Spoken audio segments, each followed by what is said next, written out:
क्यों आई मेरी जिंदगी में? क्यों मुझे बदला? क्यों बनाया मुझे ऐसा?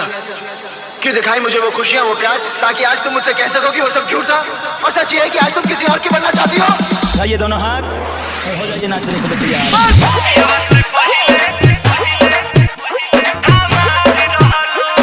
डीजे प्रदूम कुमार,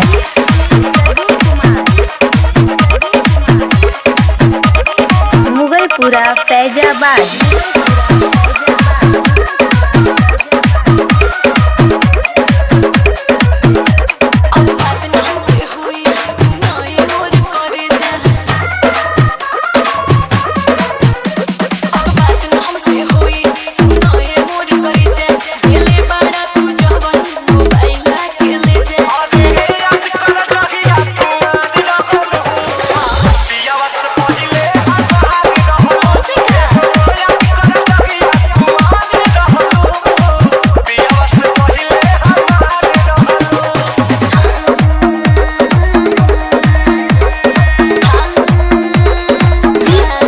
प्रदूम कुमार,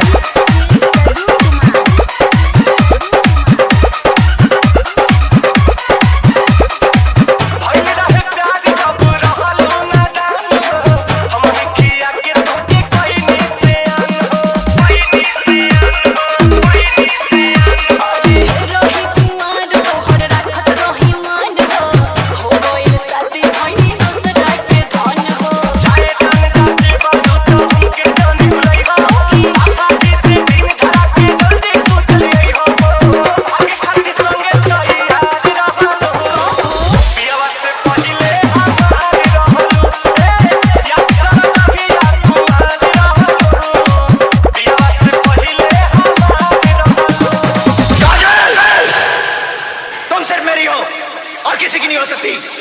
हम दोनों के बीच अगर कोई आया तो समझो वो मर गया। लाशें बिछा दूंगा, लाशें।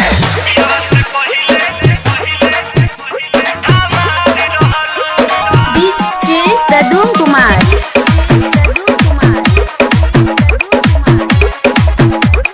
मुगलपुरा फैजाबाद।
प्रदूम कुमार।